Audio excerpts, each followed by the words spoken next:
Let me tell you how keen this guy is. I picked Bob, Cecilia and Stanton up from Manchester Airport in the early hours of last Thursday morning. At 10:20 that same evening, he was stood with me on the top of the roof of the Hilton Hotel giving an interview for GMTV, which was broadcast the following day, because he thought it was important that people get to know about this subject. The man's enthusiasm is quite incredible. He's currently completing the manuscript for his book entitled The Time Has Come. Ladies and gentlemen, the time has come to meet Robert Dean.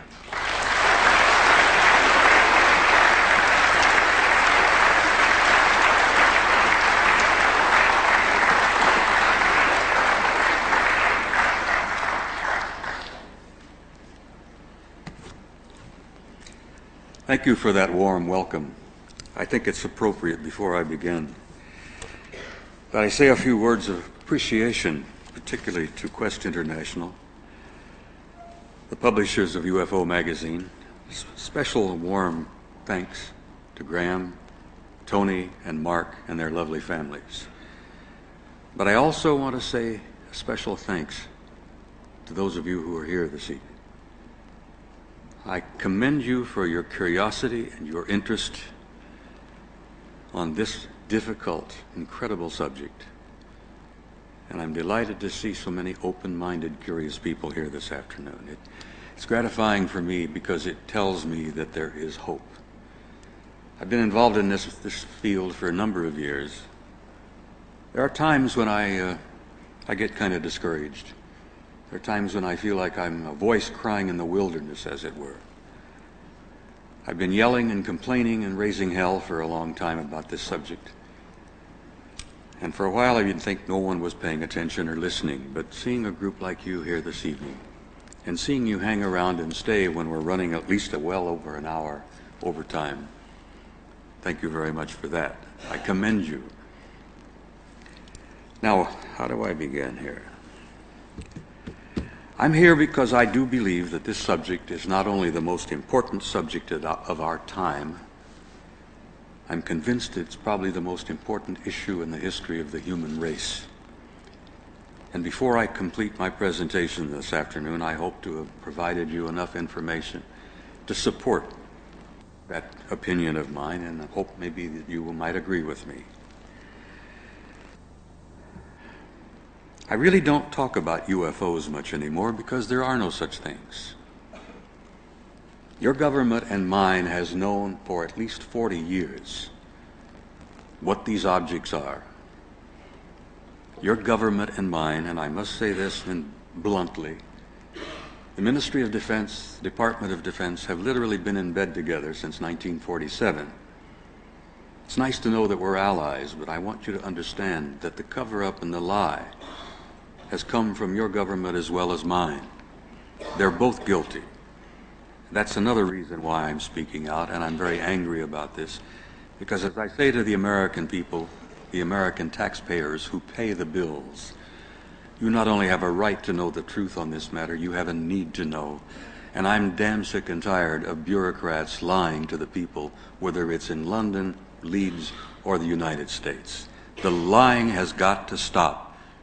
It's time to tell the truth on what I consider to be the most important issue in our history. Now, before I begin, it's also important that I give you a couple of quotes that I believe are important. Quotes that I think that are very appropriate to this subject. And I ask you to think about these quotes as I continue with my presentation. One is from the first act of Hamlet, where the young prince says to his good friend, he says, "There are more things in heaven and earth, Horatio, that are dreamt of in your philosophy." And that's certainly true. I like to quote the British scientist Haldane, I believe he was an astronomer, who a number of years ago said that the universe is not only stranger than we know, it is stranger than we can know. And I'd like for you to consider that as I make my presentation this afternoon. Now, I think it's important to give you just a little bit of background. I think Graham read a little bit of the material on it.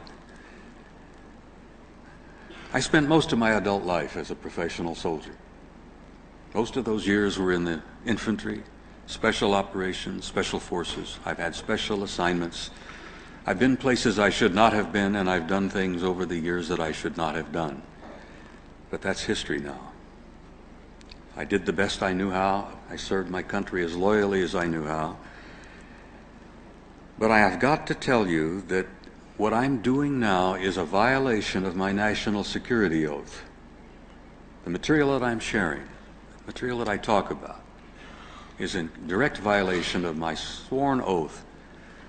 And I want you to know this, particularly some of the older men in this audience who are retired military. I am not doing this lightly. I'm not doing this frivolously. I'm doing it purposely and intentionally on this particular subject and on this subject alone. I will go to my grave carrying secrets. There are things I will never divulge that I've sworn an oath never to talk about. But on this subject, I'm going to violate my oath continually and regularly, and I'm going to rock their cage, rock their boat, raise hell, until at some point in time, your government and mine decides to tell we, the people, the truth on this issue. Well, what is this issue? And how did I get involved? As I said, I've been most of my life in the military. Altogether, I've spent 41 years of service for the United States government, 27 in the Army and 14 with FEMA. But in 1963, I was favored with one of those special plum assignments that you often hear about in the military. I was assigned to the Supreme Headquarters Allied Powers in Europe in 1963. It was an opportunity to take my family to Paris. My kids went to high school in Paris. I spent almost 5 years in Paris, working at SHAPE headquarters just outside of Paris at a little town known as Rocancourt. I stayed there until the late summer of 1967. And at that point, I helped move the headquarters from Paris up to its present location just outside of Brussels. General de Gaulle decided in 1967 to withdraw from the military alliance, and as a result, we were forced to pick up the entire headquarters and move it up to Brussels. France remained a member of NATO, but they withdrew from the military alliance, and they are still separate from the SHAPE military alliance. I arrived in the summer of 1963. I had a top secret clearance at that time. I was immediately given an upgrade of a cosmic top secret clearance, which was and still is the highest level of clearance that NATO has. I had to have a cosmic clearance to work in the war room, a place we called SHOC, the Supreme Headquarters Operations Center. When I arrived in '63, I learned of a study that had been initiated in 1961. This study had been the result of some very, very awkward and difficult events that had been happening in Europe. Will you put the first slide up, gentlemen? This is the seal of the SHAPE headquarters, where I spent 5 years of my life. The study was initiated in '61, and it was initiated by a British Air Marshal by the name of Sir Thomas Pike, one of your famous, highly decorated World War II heroes. Sir Thomas at that time was the Deputy Supreme Allied Commander in Europe. He worked very closely with my boss, General Lyman Lemnitzer, an American four-star Army general who at that time was the Supreme Allied Commander in Europe. What had been happening in the late 50s and the early 60s was that large numbers of circular metallic objects had been flying all over Europe, generally coming out of the Soviet sector. How about the next slide, gentlemen? Thank you, if you will. Oh, I guess I can move that here myself if I think about it. Thank you. This is a Cold War map. It still shows a divided Europe. What had been happening in the 50s and 60s is that these large numbers of objects had been flying out of the Soviet sector, from deep in the Soviet Union, They would fly over the Warsaw Pact area. They would fly over a divided Germany, over France. They would generally fly over the southern coast of England and the Channel, and then these objects would disappear off of NATO radar over the Norwegian Sea. They were large, they were fast, they flew at a very high altitude, they flew in formation, and they were obviously under intelligent control. And the Soviets for a long time thought they belonged to us. And for a time we honestly thought they might have belonged to the Soviets. But we learned, both of us, after a few years, that neither one of us had the capability in 1961. None of us even today have the capability, the technological capability that those objects were demonstrating in the 50s and the 60s. But here we are. It's a Cold War. Hundreds of thousands of troops are facing each other across a divided Europe. Our fingers are on the triggers and our thumbs are poised above that red button. Nuclear war was moments away.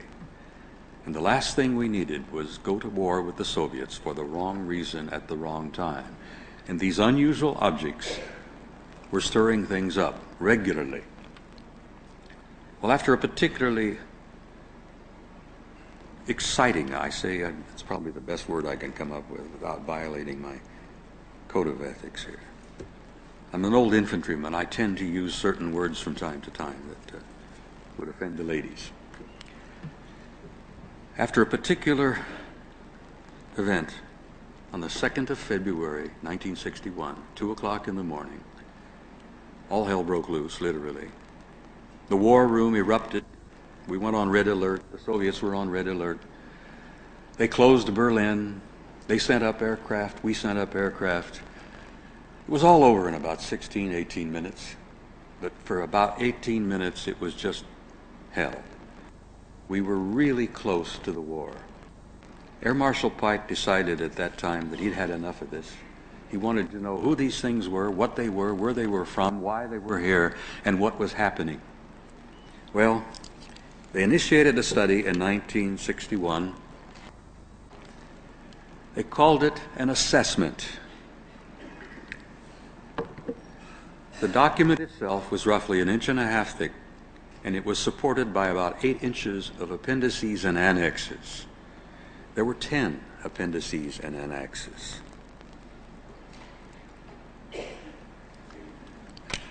This thing was published in 1964.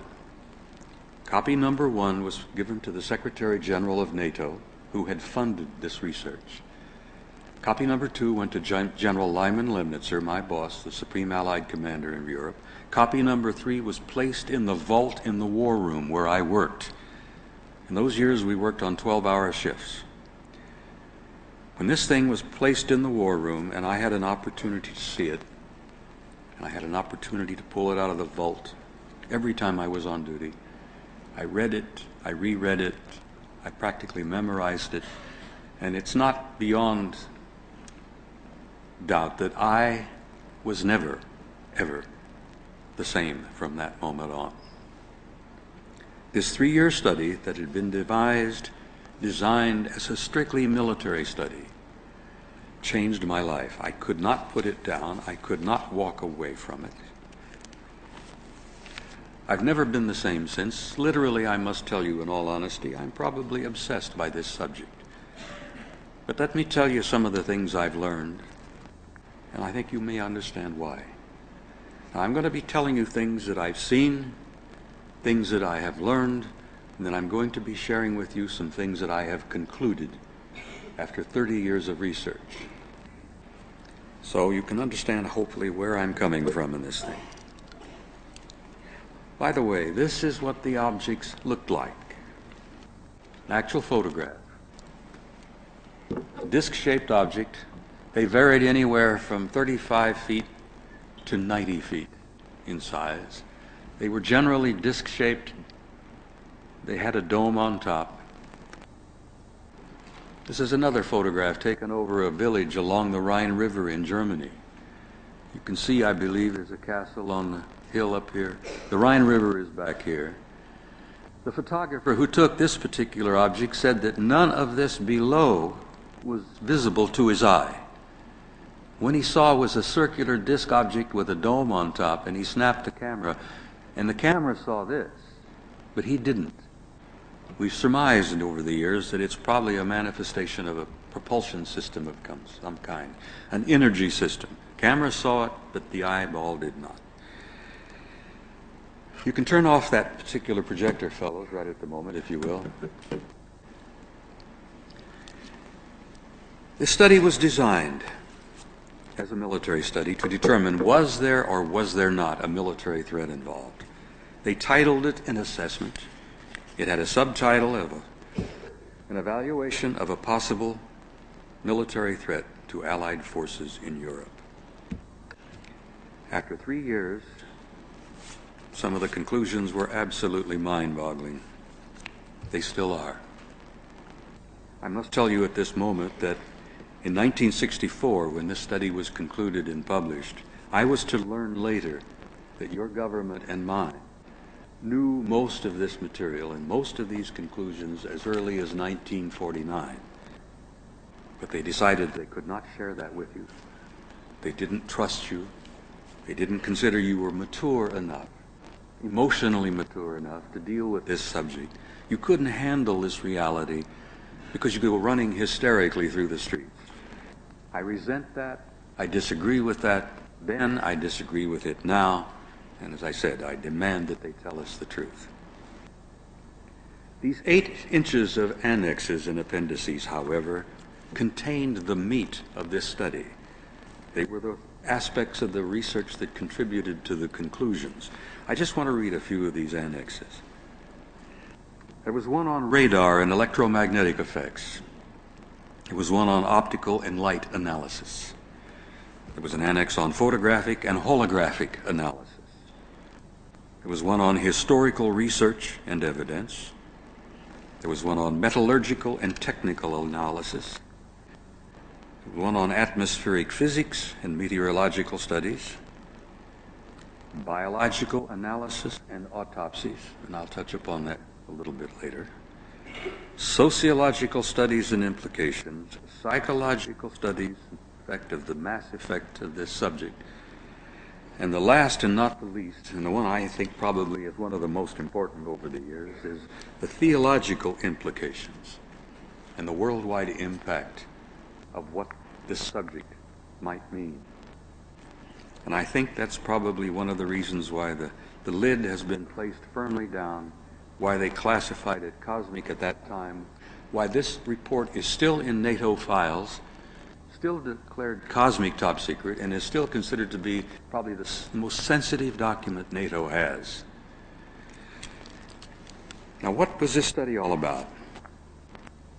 When they finished it up and I had a chance to read it, it not only had an impact upon me, it had an impact upon every one of us in the war room. There were colonels and generals and admirals, and there were air marshals and commodores, squadron leaders. Everybody who saw it was affected by it. No one of us have ever been the same. Let me tell you basically what the study concluded in 1964. The planet Earth, and apparently the entire human race, is and has been the subject of an extensive, intensive, and massive survey and examination by several, remember that, several extraterrestrial civilizations. This study has been extremely thorough and detailed. These civilizations have demonstrated not only high intelligence, but an extremely advanced technology that may possibly be hundreds, if not thousands, of years beyond our own. Evidence collected and studied by this report indicates that apparently there is some kind of a process or a plan unfolding. They, whoever they are, continually demonstrate that the development of some kind of a program is underway. They could see that in '64 as a result of the 3-year study. Over the years, we've seen it continue. We know it even progresses to that today. There is something happening, something is unfolding, there's some development taking place. That's why I consider it so crucial that people pay attention and inform themselves about what's really been going on. The evidence in this report leads to the conclusion that this survey or program has been going on for a very long time, possibly several thousands of years. Military intelligence analysis have concluded that there did not, repeat, did not appear to be a major military threat involved. The conclusions seem to indicate that if they were either malevolent or hostile, there was absolutely nothing that we could do at that time. And I have got to tell you in all honesty, there's absolutely nothing we can do at this time. The technology that was repeatedly demonstrated over the years and is still continually demonstrated is so far beyond anything we, and I say we, the U.S., Britain, France, Italy, Germany, most of the major nations on this planet are not even close to developing the kind of technology that these extraterrestrial intelligence have. NATO and SHAPE policy dictates that an ongoing study be continued by the various military committees, and that as many resources as possible by the major powers be committed to this matter. The entire subject is considered to be of the highest importance and extremely sensitive. This committee recommends that the highest level of classification be placed upon this matter, and if approved by SACURE, to be cosmic top secret or above. The subject is still in the file. Cecilia and I visited Brussels, went to SHAPE headquarters 2 years ago. Because of my history and because of my clearances, I still have a few friends in sensitive places. Went to SHAPE, visited the headquarters, spent an entire afternoon there, digging, nosing around, trying to find out what I could. All I could find out is it was the damn thing was still in the file, was still classified cosmic, and is still the most sensitive thing that NATO has. But I just read to you the conclusions of this military study that was published in 1964. And I think you can understand the impact that that study had upon me and everybody who saw it and read it. There were several American top-ranking generals at that time who were deeply affected by this thing. There was one in particular, an American four-star Air Force general by the name of Robert Lee. Now, Bob Lee had been a good friend of Curtis LeMay, who was the commander of the Strategic Air Command. They'd gone to school together. They'd come up in rank together. They were both four-star generals. General Lee in 1964 was General Lemnitzer's air deputy. He was responsible for all air operations throughout Europe. When he read the report, his aide told me, he says, the old man went into a state of shock. He was sitting at his desk and he threw his hat across the room and he says, "Do you realize what this means? Jesus, do you realize what this means? Everything we've ever done, everything we have, all of our missiles, all of our satellites, all of our nuclear weapons, it doesn't mean a thing." He was in such shock about it that I think he retired early. He retired within a year of being exposed to this study. This study had that kind of impact on almost everybody who read it and became a part of it. It had an impact on me. It launched me on a 30-year synthesis of trying to figure out not only what was happening. This was a beginning for me. The study and its conclusions were a beginning for me. I wanted to know more. I couldn't be satisfied not knowing more. And for the rest of my career, until I retired in 1976, I was a complete nut. Some of my friends would see me coming, and they'd say, "Oh, Jesus, close the door. Here comes Dean. Keep his nose out of our files." I would go and visit, and I had the clearance, and I would call in old debts and old favors, and I would stick my nose in their files. Until I left the service in 76, I was a real bug on this matter. I learned more and more, and the more I learned, the more I wanted to know. I wanted to know what the military knew. I wanted to know what the politicians and the scientists knew. What they knew in '64 was only the tip of the iceberg. I wanted to know what it was all about. My initial research as the military was, who are they, where are they from, and why are they here? And that was my impetus and my drive for very many years. I learned very quickly that there was no simple, easy way to learn anything about this, that there was no discipline that I could ever follow that would give me a clear and understandable picture of what was happening. I found out most of our great scientists were specialists in their fields, historians, psychologists, atmospheric physicists, whatever, atomic physicists, nuclear physicists. Every one of our great scientists have this narrow specialty field that they spend their lives working on, and they know very often very little about what's out on the sides. They know their discipline, they study it, they devote their life to it. But they don't necessarily have the time and the discipline to broaden their perspective and broaden their view. Well, as a trained intelligence analyst, a man who has no numbers or letters behind his name at all, a man who at that time had not even finished his university training, I was a rabid nut about trying to find the answers to this. And as I said, I'd been trained to be an intelligence analyst.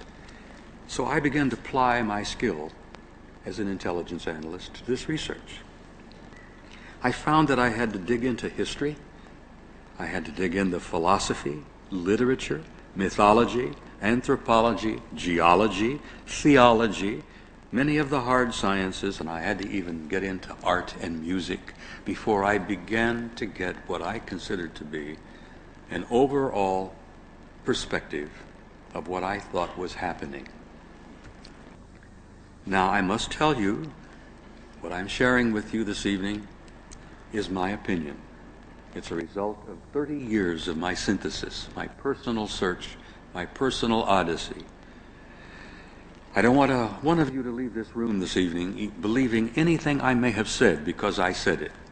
But I would like to have you leave this room this evening with an enhanced, piqued curiosity so that you'll go out there and do your own research, inform yourselves as I did, and tell yourself from researching this what really is going on and reach your own conclusions.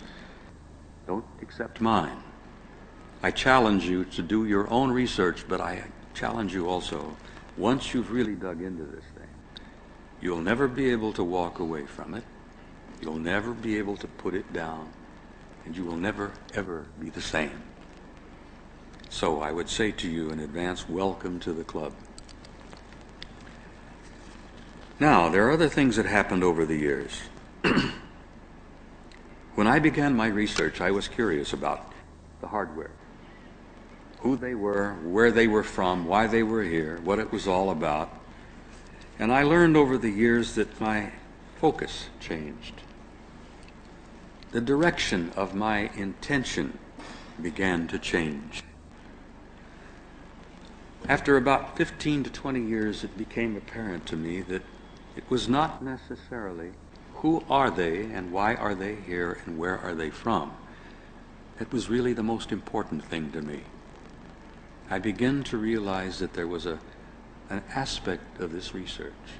There was a component beyond the hardware and the reality of extraterrestrial visitation. I became aware that there's what I call a spiritual component to this matter, which I have concluded is roughly 90% of this entire thing. Beyond the hardware, beyond who they are and where they're from and why they're here.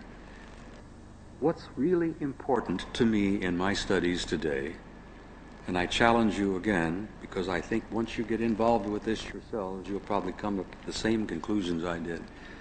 What's really important is who are we, where did we come from, how did we come to be here, what is our life and the meaning of our life all about, and where are we going as a species. And that has become the central focus of my research over the years. I don't investigate UFOs anymore. The evidence for their reality, as Stanton has told you, is overwhelming. We have an abundance of data. We have an overabundance of data. We don't need any more data to prove the reality of UFOs or extraterrestrial spacecraft. What we do need to know is what's it all about. What is really happening? What is the meaning of their being here at this particular time? What is happening in the world today that they're interested in and involved in? What should we begin to pay attention to? Well, I'll share a little bit of what I think is really happening here. Now, before I left SHAPE headquarters in 1967, the SHAPE military people knew that there were 4 different groups that we were dealing with. There were 4 separate extraterrestrial intelligences involved. When I retired in 1976, the military knew, at least the U.S. military, and I am assuming the British as well, knew of at least 12 different groups that were coming and going and involved with us. I've been told by friends who are still working in high places, people who seem to know, people whose information I trust, that there may be well over 100 different groups coming and going from God knows where. The one that interested the generals the most in 1964 and 1967, the one that drove them up the wall, was the one group, 1 out of the 4, looked exactly like we do. And I don't mean similar, I mean exactly. So much so that they could sit next to you in an airplane or in a restaurant or in a theater, and you would never know. You would literally never know. And that bothered the admirals and the generals a lot, because we military have always been, we are trained to be paranoid. It's the nature of our game. The idea that there could be alien intelligence looking so much like us that they could walk up and down the corridors of SHAPE headquarters. They could walk up and down the corridors of the Pentagon. One day at lunch, a lieutenant colonel, a U.S. lieutenant colonel, says, "My God, man, do you realize they could even be in the White House?" Well, there was a little forced laughter at that point, because a lot of us, particularly we Americans, have had some misgivings over the years about who was ending up in the White House. I will share briefly with you that I have some misgivings about the present occupant, but I won't go into any specifics on that issue. It bothered him a lot that one of these groups looked so much like us, and I'd like to twist that around if I may. It's not that they look like us, we look like them, and there's a very good reason for it, and I'll touch upon that. We also learned, when I left the service in 1976 and lost my clearance, could no longer visit and bug the hell out of my good friends, we knew that we were not simply dealing with extraterrestrial visitation from other planets. That was a given. We were not dealing just with interplanetary visitation. We were dealing with interstellar visitation. We were dealing with intergalactic visitation. And the one and the final thing that drove our scientists and our military planners, even some of our philosophers, wild, was that apparently we were dealing with advanced intelligences that appeared to be multidimensional in their source. And some of these advanced races apparently had the ability to manipulate matter and time. They had repeated these kind of things all the time. They had demonstrated them repeatedly, specifically to get our attention. Now stop for a moment and stop to think what that means. We're not just having little guys coming here from other planets or other stars or other galaxies. We're having advanced intelligences here interrelating with us, interested somehow in us, interested enough to come and be involved with us, that apparently are multidimensional, and some of those more advanced ones can manipulate time and matter. My God, that turns our old Newtonian Einstein physics absolutely upside down. The only people who I know today who can even begin to deal with this kind of reality are theoretical physicists. There are quantum physicists in Great Britain, there are quantum physicists in the United States. Many of them are working together at large U.S. universities, who apparently are on the edge of grasping what multidimensional visitation is all about. I'm not a physicist, I'm not a scientist like Stan. I can't begin to tell you what a dimension is, for that matter. I'm told we live in 3, and that's quite a simple world that we have around us. I'm told that time and space is the 4th. Theoretical physicists have told me that there are as many as 10 different dimensions. I cannot for a moment grasp what that means. I do, however, accept that it's probably real. The evidence that I have seen over my last 40 years have told me that this is not fantasy, this is not science fiction, this is all real. And ladies and gentlemen, this reality, when it becomes known and when it makes an impact upon our world, is going to change our world forever. You talk about a paradigm shift, that's an understatement. The old world we have known for so long is literally coming to an end. And it's just around the corner. And very few people are prepared for it. But I ramble a bit. Let me go on and see where I am here. There's so much. I jokingly told Graham I had 5 hours of material and only an hour and a half to present it, and I've got some slides I'd like to share with you if you don't get bored and want to get up and leave.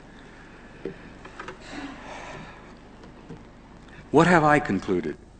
I told you things I've seen, I've told you things I've been a part of, I've told you about military studies and reports that I've been a part of, that I've had a chance to read.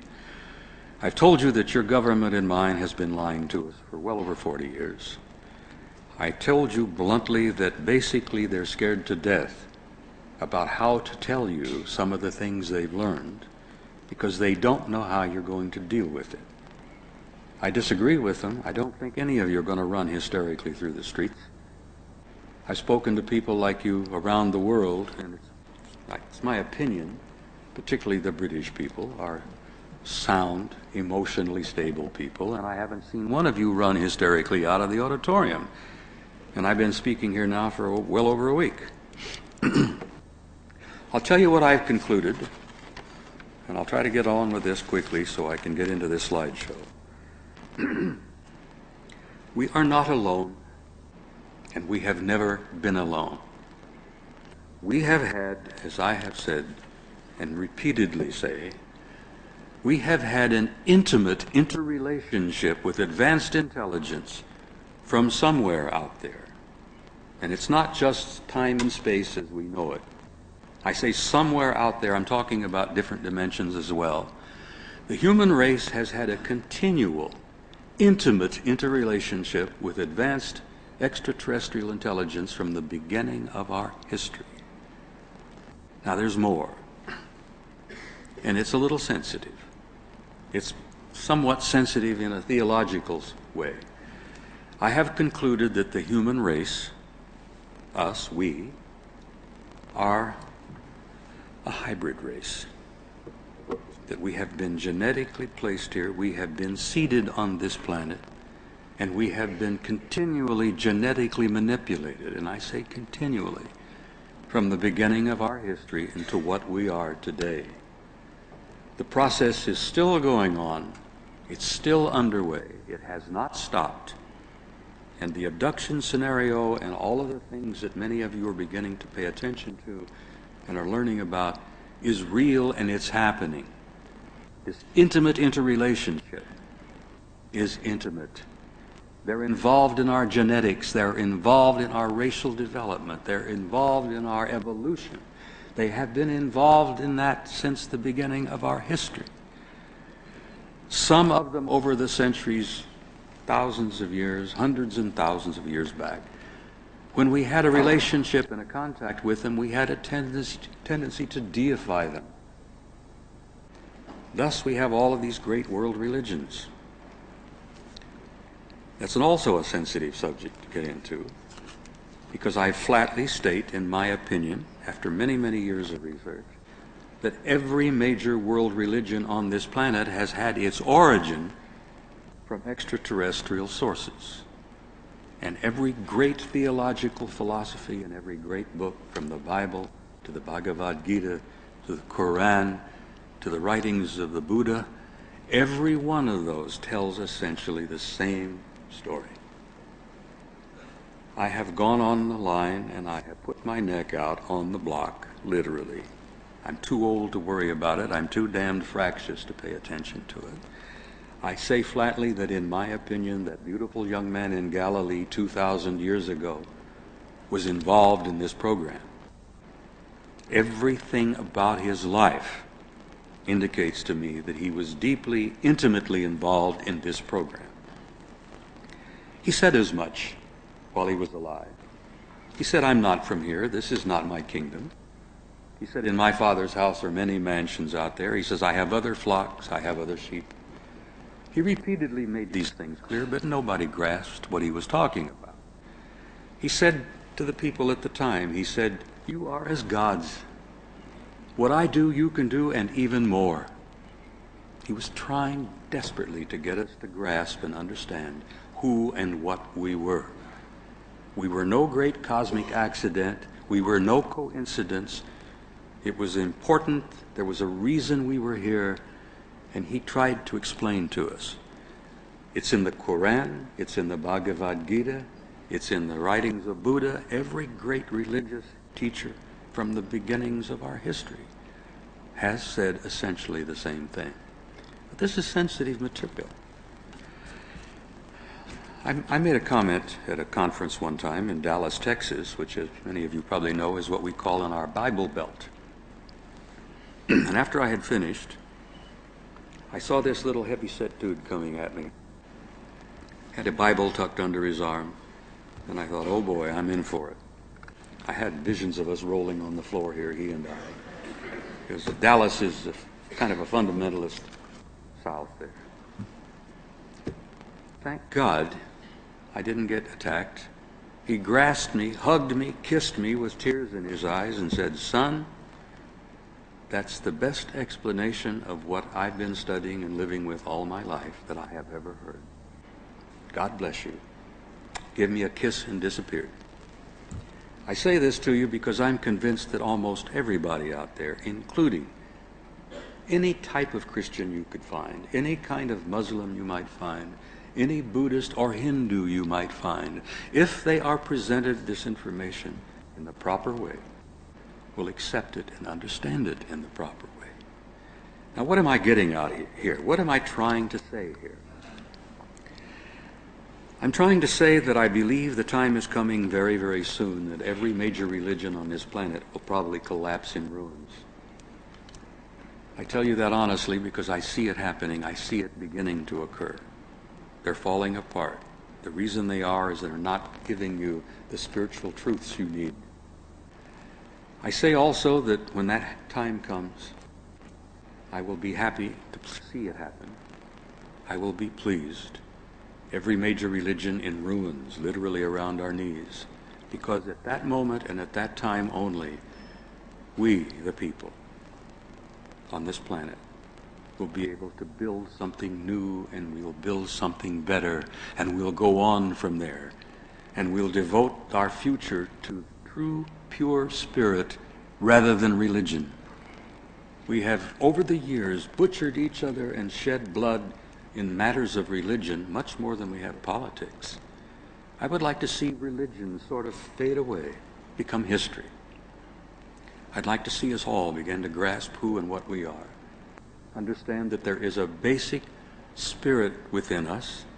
There is a spark, a divinity within us, that we are all the same. It doesn't matter what color we are, or what church we go to, what language we speak, what political party we belong to.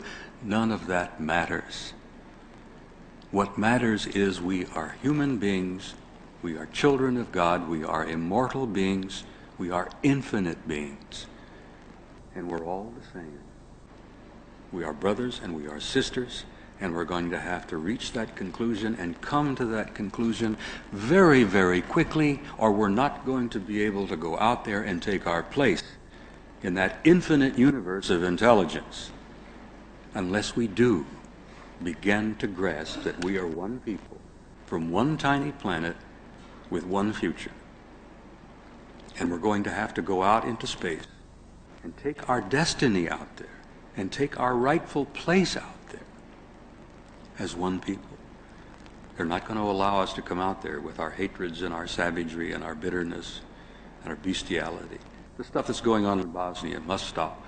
The stuff that happened in Rwanda must never happen again. We've got to grasp that we are one species, one race, from one little tiny planet with one future. And we have to go out there together, or we may not go out there at all. Now, this is what I have concluded. These are some of the things I have reached after 30 years of research. I share them with you honestly and bluntly, and I tell you, don't believe me necessarily, but that's what I've concluded after 30 years. I understand, I see, I feel, I perceive that there is a door being opened for us. The UFO is a part of it. The crop circles are a part of it. The appearance of this beautiful lady who keeps showing up from time to time here, there, and everywhere. The Christians call her Mary, the Mother of God, Mother of Christ. This beautiful lady has been in our midst and been involved with us since the beginning of our history. She's been appearing here, there, and everywhere. That is the same part of the same overall event.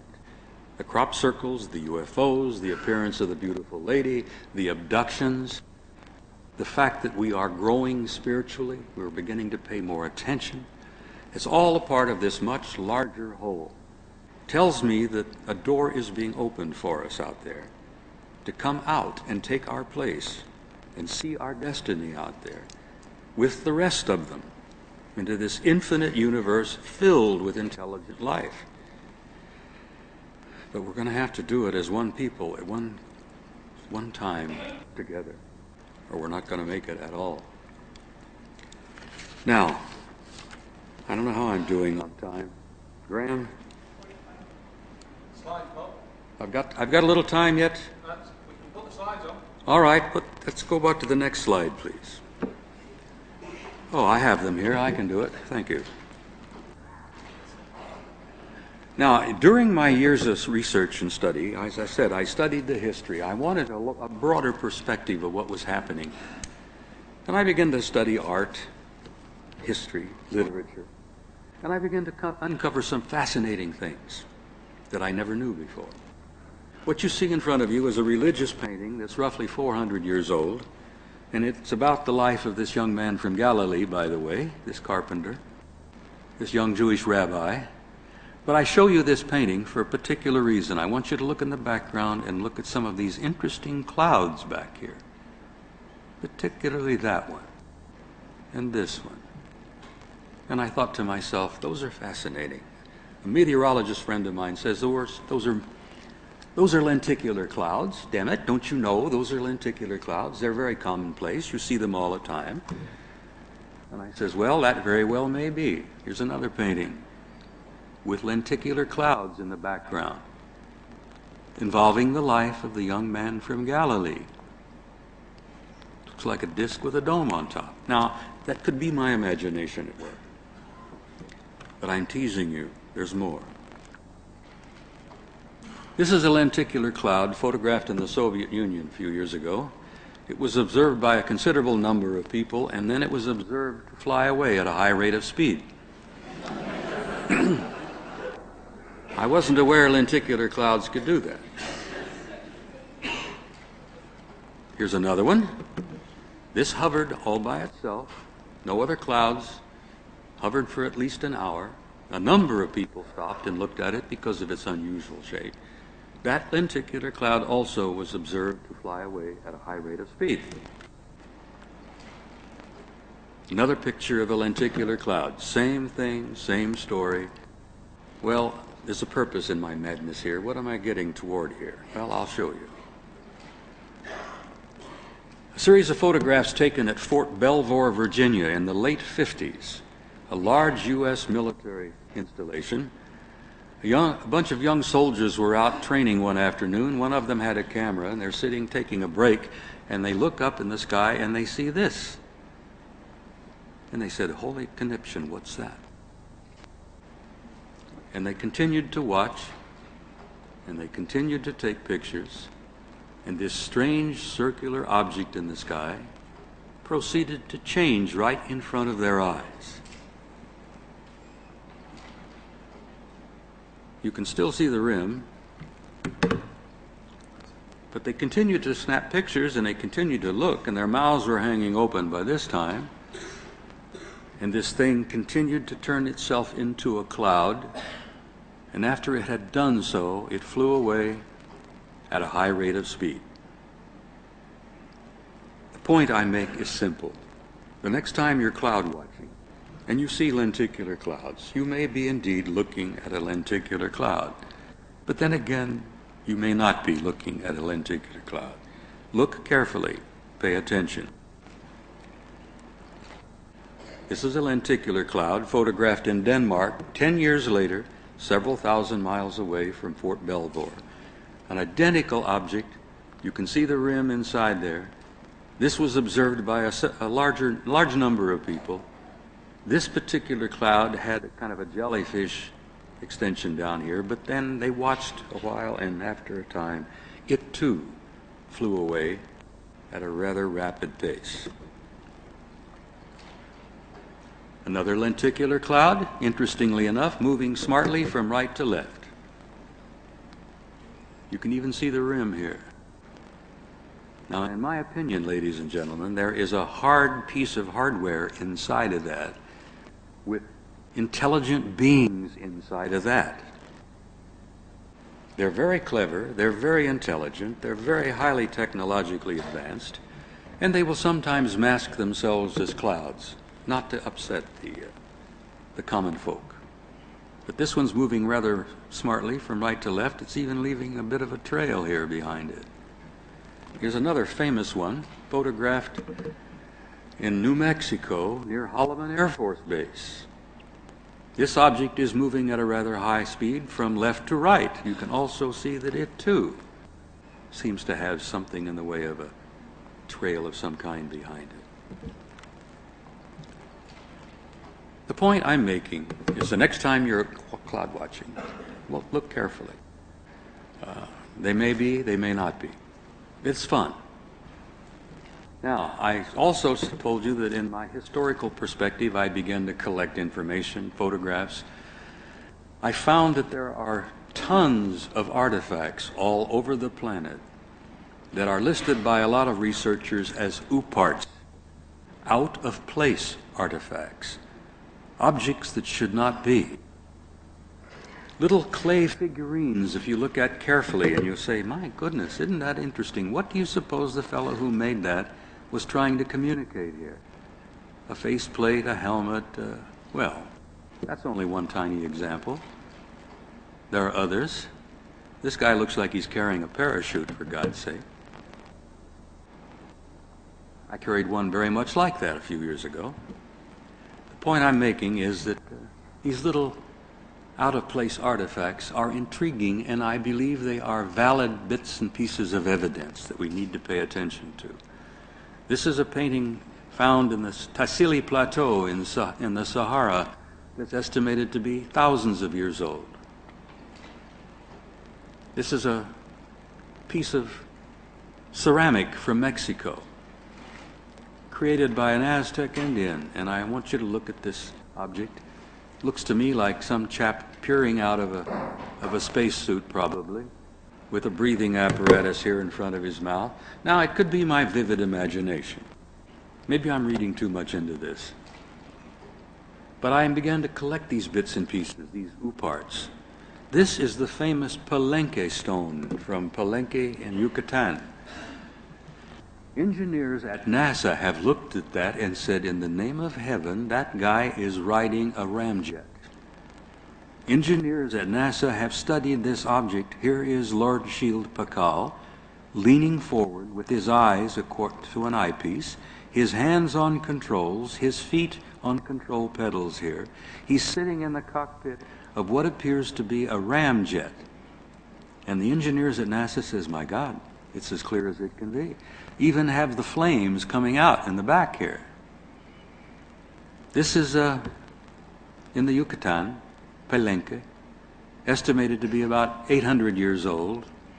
Inside, under this sarcophagus lid, was a 6'4" bones.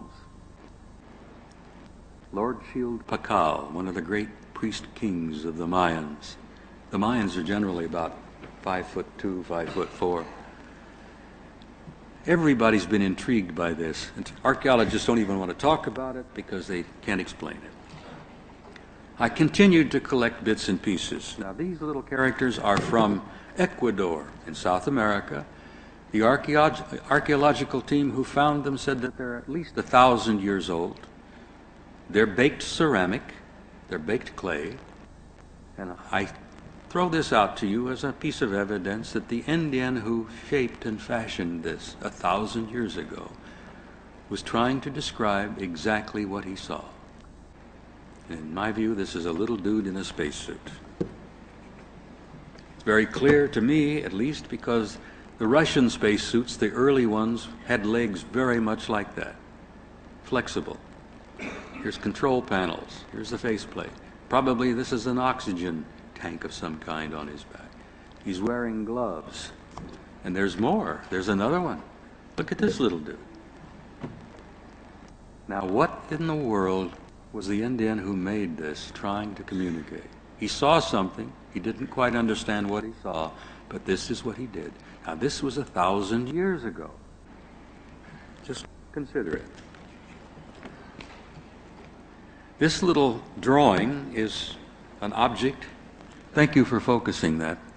This little drawing is an object that happens to reside in the museum, the Archaeological Museum in Istanbul in Turkey. I owe this to Zechariah Sitchin, who found this and put it in his latest book. The museum staff at Istanbul does not like to explain or display this thing because they don't know how to explain or display it. But if you look carefully, you will see what I say to be a little guy in a spacesuit. Here's his boot, here's his helmet, here's the eyepiece. He's got his arms on some kind of controls of some kind, and so help me God, there are 3 thruster booster rockets on the back, very much like what you find on the U.S. space program in the shuttle. Sharp point here. Can you guys focus that just a wee bit? Now, this is what we call an OOPArt. This is an out-of-place artifact. This is something that shouldn't exist. This was estimated to be roughly 4,000 years old. They've estimated its age at 2000 BC. Now, what in the world was going on 2,000 years before Christ, where little dudes are flying around, apparently, in something like this, with thruster rockets on the back?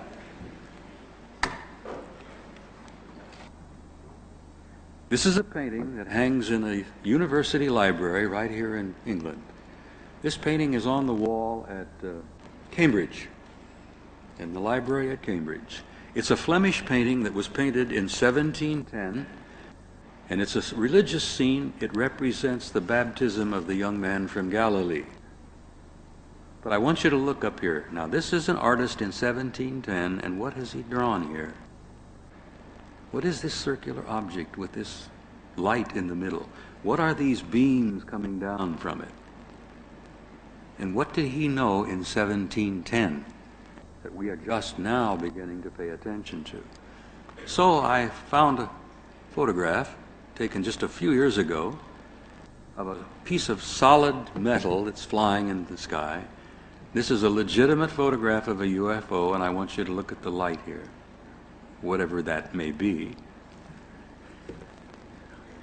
Play with it, look at it, wonder what in the world is that kind of a shaped object doing over a scene about the life of the carpenter from Galilee, beaming rays of light down. And here's an actual photograph of one of those things. This is a famous Lal Adolphe Plate. It's another OOPArt, it's another inexplicable artifact. It was found in Nepal by a Russian archaeologist right after World War I. It now resides in the Berlin Museum, and they don't know what it's made out of. It's a combination of metal or ceramic. You tap it and it rings like a bell, but the museum will not let anybody cut into it or drill into it.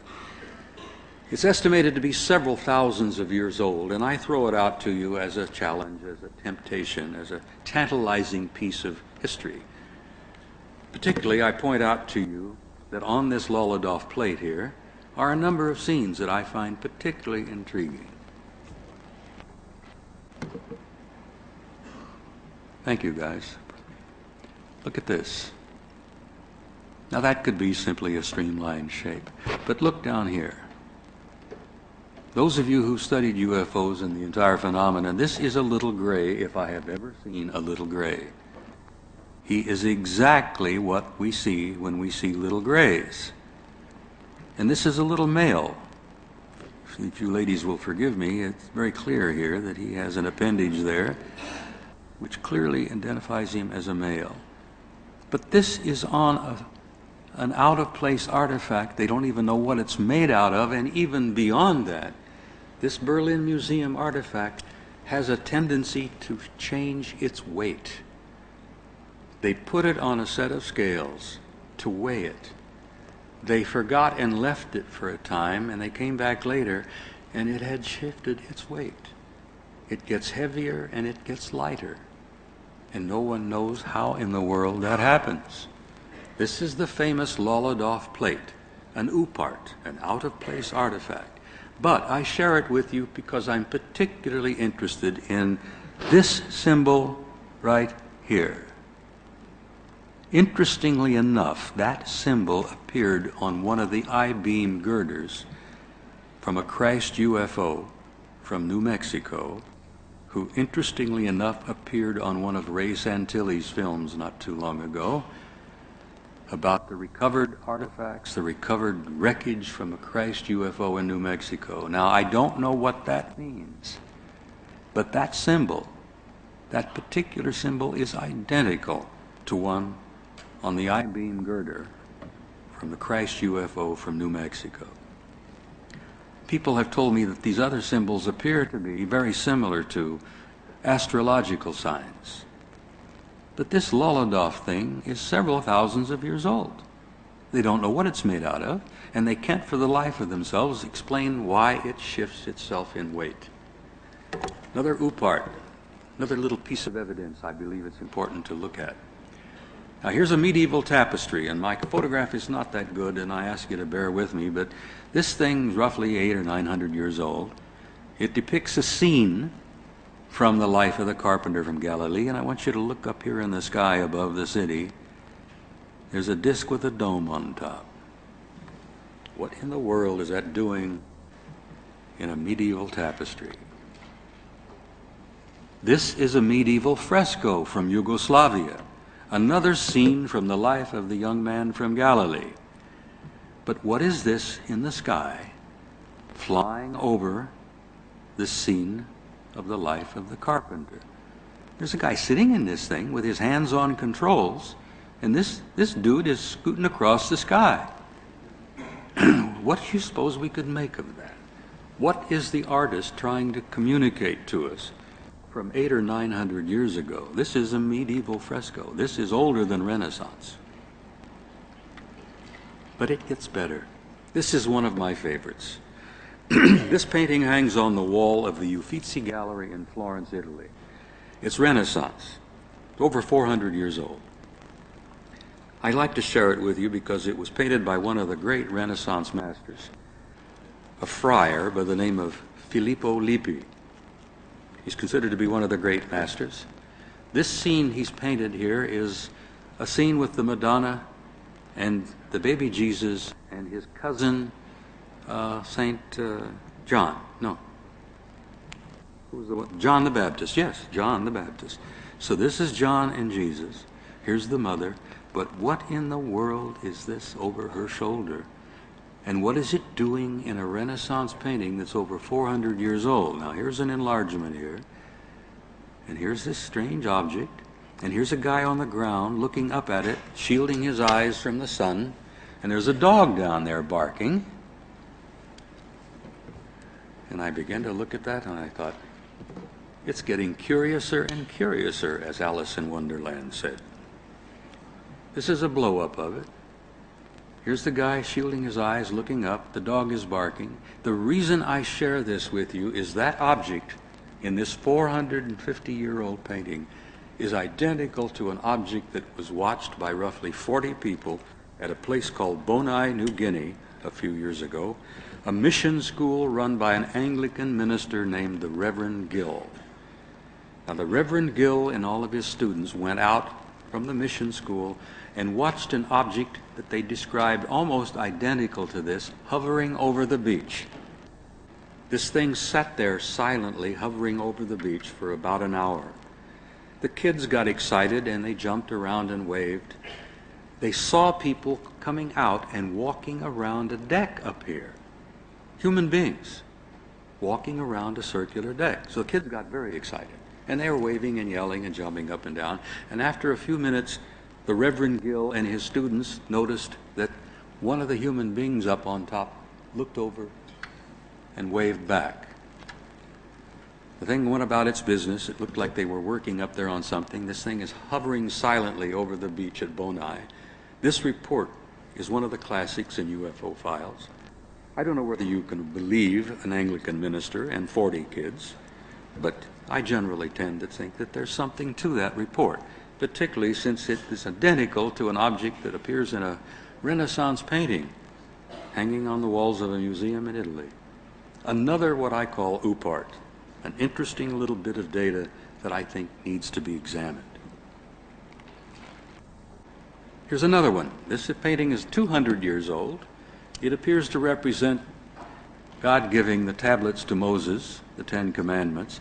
But what do you see in the sky here? If you look at these closely with a magnifying glass, they're circular disc-shaped objects with domes on top. Now, in the Dead Sea Scrolls, these objects are known and described as chariots of glory. Little piece of information there for you to play with. Chariots of glory. Am I being too blunt on my approach here? Are you with me? Thank you. Now, let's go back a few years. These are cave paintings from the Pyrenees between France and Spain. These paintings were discovered a number of years ago. They've been dated at least 20,000 years, and in some cases closer to 40,000 years. Now, these are either early Cro-Magnon or Neanderthal. Now, these artists were very good. I want you to look at some of these figures here. The horse, the boar, the mammoth, another horse, I think, an elk, a bull. Look at this, a buffalo of some kind, a bison. These artists, 20,000 years ago, were good artists. Some of the most beautiful paintings we've ever seen have been found in those caves in the south of France and northern Spain. But I show you this because I want you to take a look at a couple of other things. Look at this, and these, and this, and these, and up here. Now, a number of French researchers became intrigued by these and began to do some research on their own, and they cataloged much of these paintings. The French are very good at this sort of thing. So they cataloged these things, and these little diagrams and drawings are from the caves. But look here, and here. And what do you suppose these dotted lines mean? I think that the point's well made. Here's some more. Look down here. Let's move along. These appear on the walls of caves that were painted roughly 20 to 40,000 years ago. Look at this one example. That object is exactly what I showed you at the beginning of the slideshow, flying over Central Europe. Exactly the same shape. Look at this.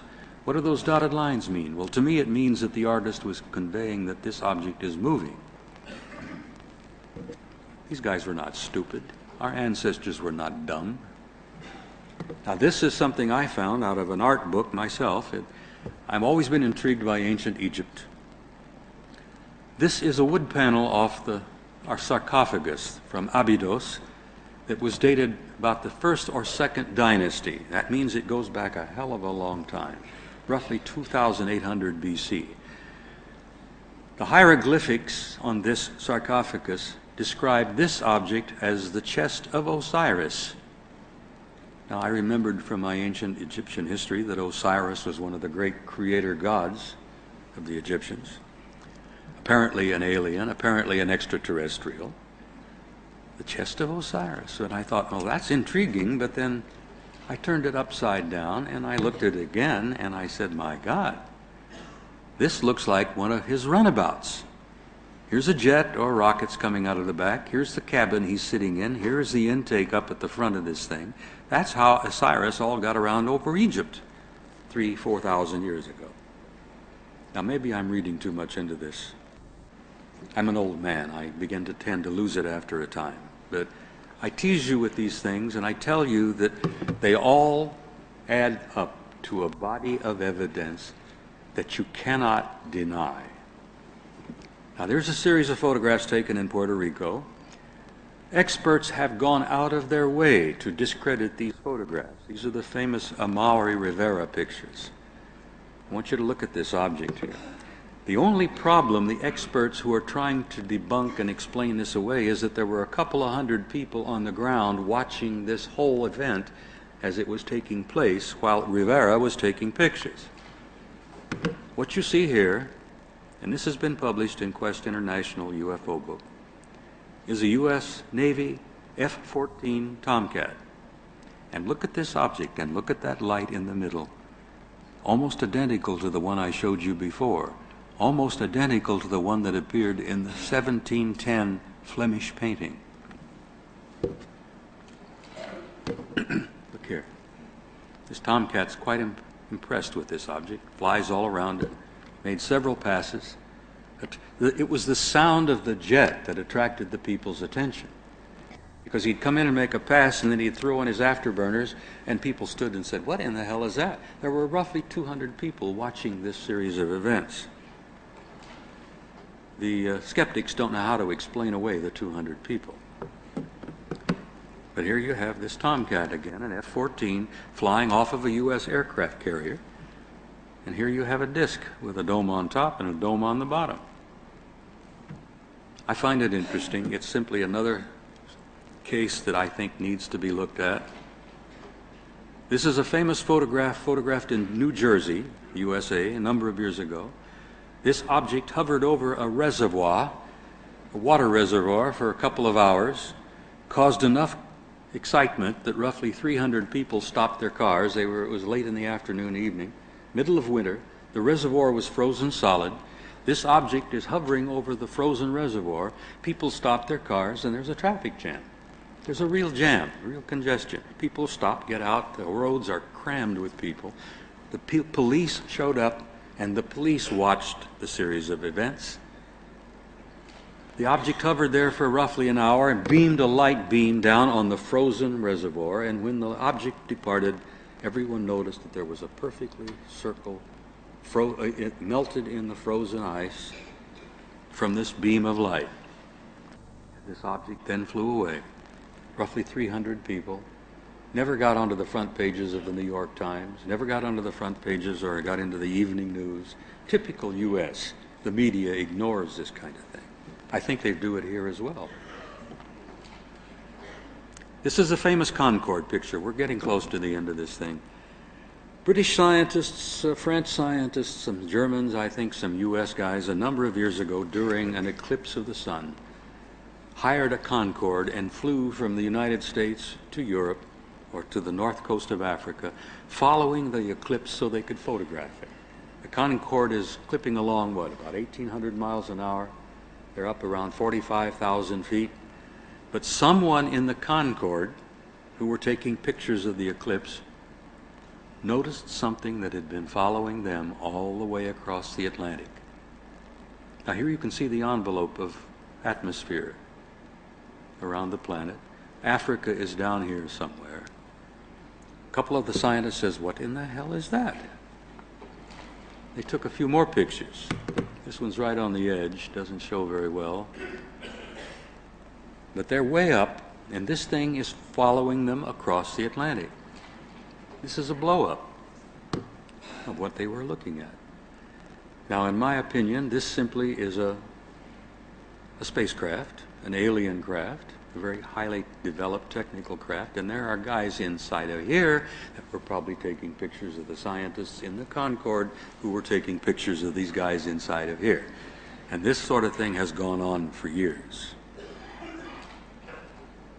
Another interesting little anomaly, a photograph from World War II of something found by the Russian army in the middle of winter, half buried in the ground. These are Russian soldiers back here, an armored personnel carrier, but what do you suppose this strange shaped thing is? Doesn't look like a Messerschmitt to me. Another fascinating little anomaly, an object that was being pulled out of the Norwegian Sea by a Norwegian fishing trawler a few years ago. One of the crewmen took the picture, and the picture survived long enough to get published in a newspaper in Europe. What in the world is that they're pulling up out of the Norwegian Sea? What a strangely shaped fish that is.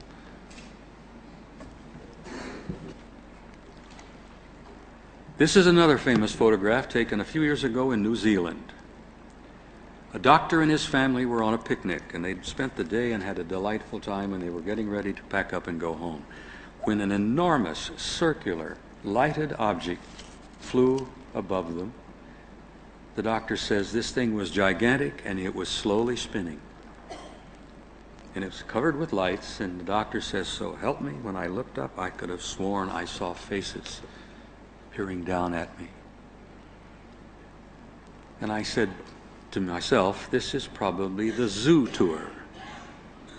I have this vision of somewhere at some place, sometime, they sell tickets, popcorn, soda pop, Cracker Jack. They go aboard and say, "Let's go down and look at the Earthlings and see what they're doing tonight." So they come down and they slowly come across, and the doctor says this thing was spinning slowly like a carousel, completely silent, and it was gigantic. And he said, "So help me, I saw faces looking at me." This is what I call the zoo tour. We've had other examples of this. Another photograph from France. These are not legs, these are light beams. Glowing object. These are famous photographs from Belgium. I got these from a young man named Patrick Ferrens, who is the head of the Belgian UFO research group called SOBEPS. This is one of those gigantic triangles that hovered over Belgium a few years ago. The same kind of thing that hovered over the Hudson Valley in the United States a few years before that. And it's the same kind of object that's appearing regularly in your skies here in the United Kingdom. Mostly at night. But I'm telling you, pay attention, you're going to be seeing some of them during the daylight. These things are gigantic. They're roughly sometimes 300 to 400 feet across. When they've been seen on edge, they look like they're 60 to 70 feet thick. Massive, gigantic objects, totally silent, that can hover motionlessly above a police car and drive the officers wild. This is a photograph taken by a cop in Belgium. You can't really see very much here. You have to look carefully. You can see a bit of the edge. But Patrick took this thing and put it in a computer, and there's what you see. This is the shape of this thing. This is a gigantic triangular object, roughly 400 feet across. These are corner lights. Now this light in the middle was noted to depart, come off, fly around, go back, and reattach itself. Now, who is behind this? What's really happening here? The next series of pictures were taken by the federal police in Mexico just a few short years ago. They thought they had a major drug operation going on. They'd seen all these lights in the sky at night, and it was their job, of course, to track down the druggies. And the federales devoted a lot of time and energy, and they gave cameras out to their officers, and they went out at night and started taking pictures. When the officers brought the photos back to the office, the commandante had a fit. He practically had a fit. He says, "What in the hell have you guys been doing? What the hell is this? You've been out drinking tequila or something." And they say, "No, Commandante, these are what we saw in the sky at night." Now, these are real. The federal police took these pictures. Many witnesses observed these things flying in the skies at night. Should they have appeared on the front pages of your newspaper, of the U.S.? Did any of us in the United States see these on the evening news? No. I wonder why. Look at that. I can tell you this is not a drug operation. If the drug runners have got this kind of hardware, we're in big trouble. Look at this one. To me, that's absolutely beautiful. Very similar to one that was photographed over Gulf Breeze, Florida, not too many years ago. Look at that.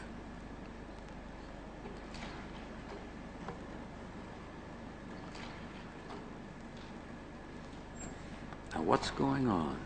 This is a daylight picture. This is not by night. This is another object shaped a little different with a dome, lights around the edge, and the dome down here. These things are in the skies over Mexico all the time. Now, let's move along quickly. These photographs, I have to apologize to you, are not that clear. These are NASA photographs taken by Apollo astronauts on or near the moon a number of years ago of things they saw. This is the object. This is a bit of a blow-up here. Here's the object again, blow-up. Every one of our NASA Apollo astronauts, every one of them who made that trip to the moon and back, saw these objects. A circular disc with a dome on top. The guys were so excited about it, many of them wanted to talk about it, but NASA flat told them, if you talk about it, you're going to jail. This is this object. At the photograph, you can see there's a little bit of a trail behind it. They were photographing the moon's surface, and this thing flew in front of them. I resent these pictures because I had to go to a Japanese researcher to get copies of these. These were taken by my astronauts, taken with cameras bought and paid for by the American taxpayer, with film bought and paid for by the American taxpayer. The whole damned Apollo program was paid for by the American taxpayer, and the American public have not seen these. Where did I find them? In Japan. Figure that out. This is one of the better ones. Look at this beautiful thing. This is a large, self-luminous object with windows. I think this was Apollo 12. Look at that. That should have been on the front page of every damn newspaper in the world. But they wouldn't do it, they wouldn't dare do it, because they would have then to try to explain to you what it was. Now, ladies and gentlemen, this is a little photograph, what I believe to be an authentic, legitimate, real picture of one of the little gray dudes. This was taken in Mexico. He apparently was alive and well. And you study the photograph, you can see a little bit about his clothing, the wrinkle of his neck, the little jumper he's got on. There are lines in his face. You know, of course, that there are roughly 4 different groups of little grays. There are the little tiny dudes with the round heads. Then there are several other different types, and then there is one group that is roughly 6 feet tall that are almost human. Some of the little guys do not appear to be a species or members of a race. When they've been found in these crashed discs, and the medical examiners have checked them out, they've concluded that they are biological androids. They're clones. They have no reproductive capability. They have no alimentary tract. They have no rectum. They have nothing that indicates that they are reproducible, or that they can even eat. They have no teeth. They have little membranes in their mouth. British medical examiners who examined and autopsied a number of them from a crashed disc near Timmensdorfer, Germany in 1964, conducted the autopsies and said, my God, every one of them were exactly the same. It's like they were cut from a pattern. No reproductive capability, no alimentary tract, Every one was absolutely identical. Now, that doesn't mean that all of the grays are laboratory products, but some of them are. They just make them. This is another picture from Mexico, which I found particularly sad because this is a photograph of a crash and a little survivor of a crash in the United States a number of years ago. And this little baby only lived about a month. You look at it carefully and you look at it closely, and these little fingers are wrapped around the thumb of the nurse here. And when I look at this and I look at those little eyes, it's haunting to me. I can never forget them. This little creature didn't make it very long. She was a female, and she was inside one of these crashed discs. They tried to keep her alive, but they weren't successful. Now, I'm closing with a couple of pictures like Tony shows earlier, and I'm doing this on purpose. To me, these are some of the most beautiful photographs I have ever seen. They're shots of our galaxy. They're shots of our universe. They're pictures of this incredible universe that we are a part of. I like to look at them because they're absolutely sheer beauty. I want you to look at this. The latest estimates from NASA is that there are roughly 400 billion stars in our galaxy. Roughly. This is a big guess. There are roughly 400 billion galaxies in the known universe. Think about that. And look at those pictures. They take my breath away sometime because this is a part of our community of life. This is a picture of a galaxy very much like the one we live in. Our galaxy is shaped very much like this. And if we were way out in space looking back at our own galaxy, the planet Earth and our little sun would be out here in the suburbs, on the edge. I show these to you because I think if they give you what they give me, it gives a sense of perspective, and it's almost a sacred feeling that I have about life and the universe. Over the years, and this is probably the most beautiful photograph of all, and this is the last one in my slideshow. And I show it to you because I want you to look at that beautiful living creature.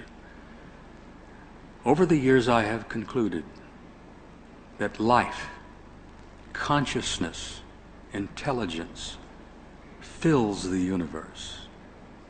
You are immortal beings. You are living systems. You are living on a living system. We are part of a solar system, which is part of a galaxy, which is part of an infinite universe, literally teeming with intelligent life. And it's conscious, and it's aware. And there's a purpose, and there is a reason for every bit of it. There is a purpose, and there is a reason for you. In my opinion, you're not an accident. You're not a great coincidence. You're not a great galactic mistake. You are a purposeful, immortal being, and there's a reason you're here. And you're on your way to something greater than any of us can ever begin to imagine. And I'm not talking about religion. I'm not talking about the church. I'm talking about pure spirit. Now, I leave this up, and in closing, I must say something to you. We're in for some difficult times. They've already begun, and they're going to get worse. In the next few short years, you're going to have worldwide geological cataclysms of one kind or another. They've already started. You're going to have worldwide famine. You're going to have worldwide wars, disasters, plagues. Everything in the book of Revelation that you've ever read as you were a Christian going to school, everything you've ever read in the Bhagavad Gita, if you're a Hindu, it's all the same. We're all in for some exciting times. And I say that as an understatement. We're in for some difficult times. But I want to leave you with something as I close. Something that means a lot to me, and I hope it means something to you. It's important that we not give in to fear.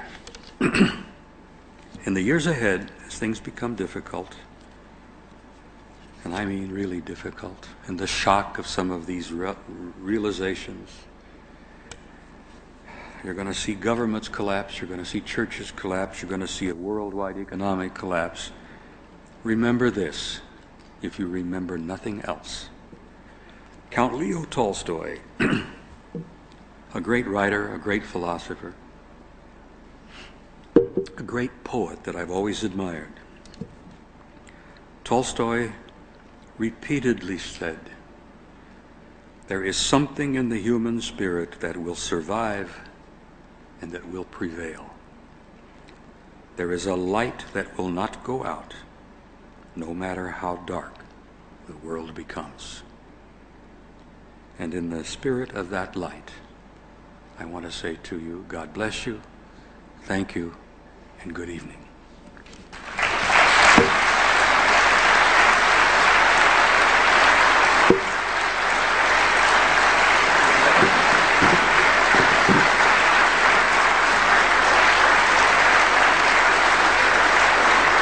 Thank you, Bob.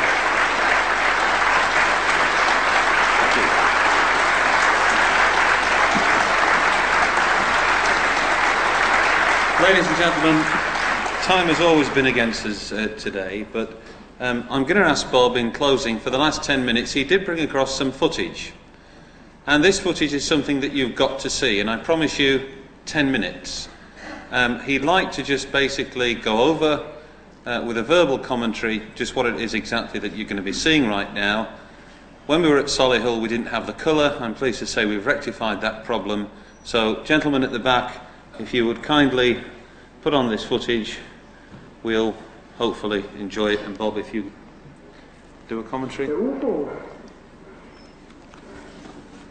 Listen to this excited photographer here. This was in Germany. UFO, UFO. He's running across the field trying to stay up with this thing.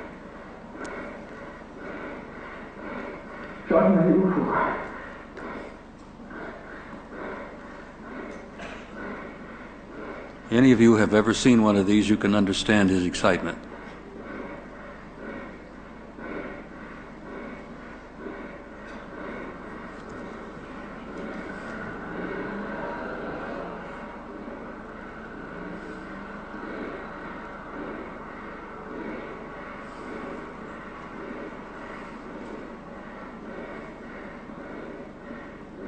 If it had been someone my age, we'd have had a heart attack by this point. Now this is the same scene slowed down.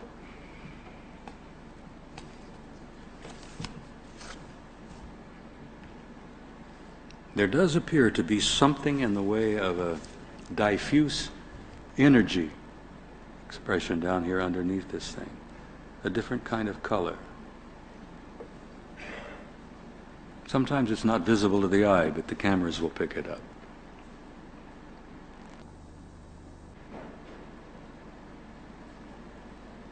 I can imagine there are guys sitting inside of that thing saying, I wonder what they think of this. What do they make of this?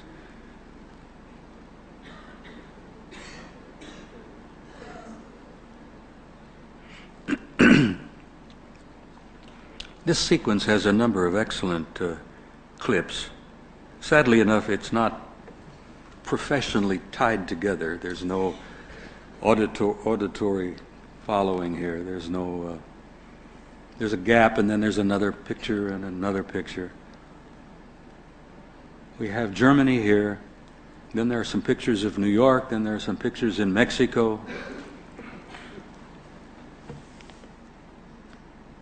But these pictures have been examined, and this is real.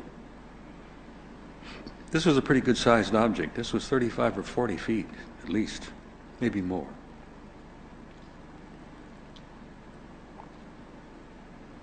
Now you'll see a moment that we're going to have a split screen here. You're going to have pictures from Mexico compared with pictures from Germany. There you go. This is Germany. This is Mexico.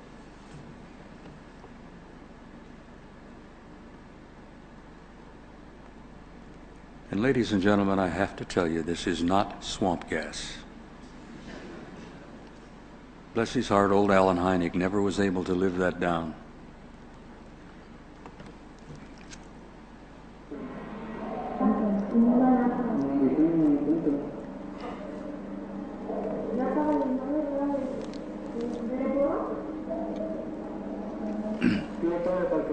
Is this Carlos?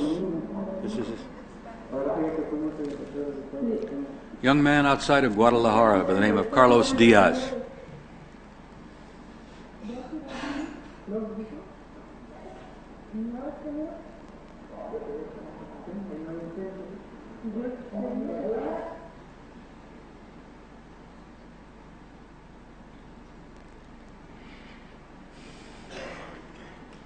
These pictures have never been shown in the United States, either on the evening papers or the evening television news. It's like our officials, our authorities in the United States and in Britain would wish this thing would go away. Well, it won't, and it's going to get bigger and bigger. And I ask you to stay tuned, because you're going to see some things in the next few months, in the next couple of years. They're going to shake you up completely. I also wanted at this point to thank the young man who introduced himself to me earlier this evening, the young serviceman from Menwith Hill, the National Security Agency facility just a few miles from here. Young man came up and introduced himself, and I want to say thank you for coming. Hopefully, maybe we have time for a beer.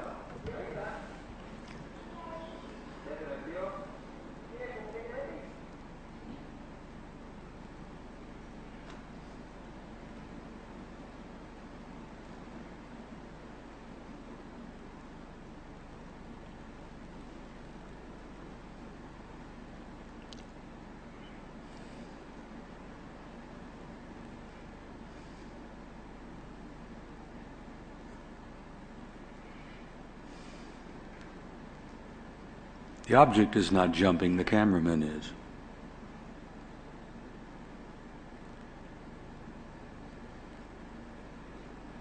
The object is moving, but it's not jumping.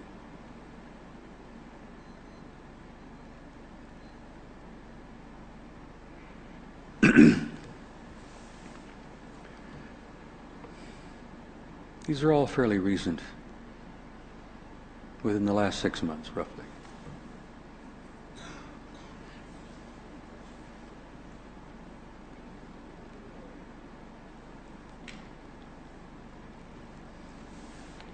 Now, this is a picture taken in New York not too long ago. There's a party on board a ship.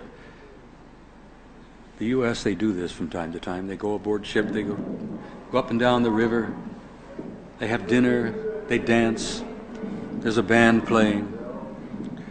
They take pictures of the city of New York, the World Trade Center here. Sometimes they get something they didn't expect.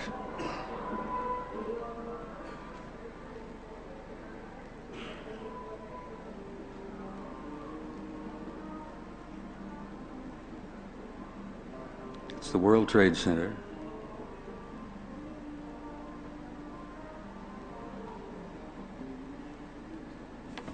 Keep your eye up here.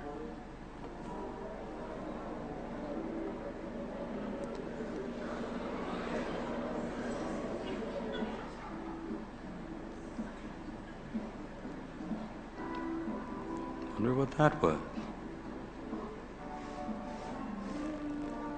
I have this uncanny sense that we're taking pictures of them and they're taking pictures of us. I would like to see some of their pictures of us. I'll bet those are beauts.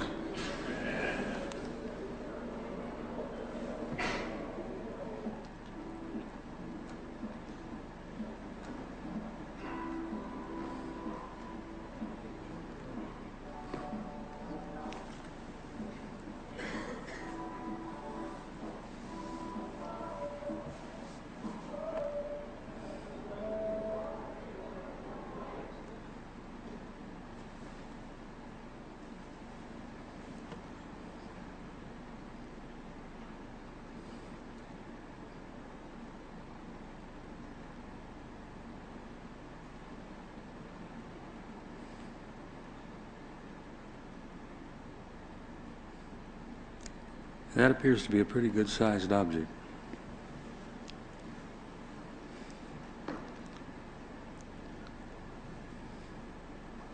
Thank you, Bob. Is that it? That's not the best stuff, but that's about all we have time for, I suspect. Thank you, Graham. Thank you, good people. I appreciate it.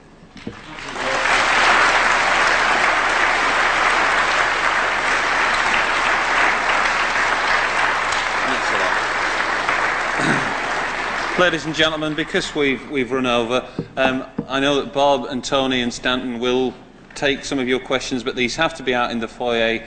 They're going to be there for a little while now, so no official question time as such.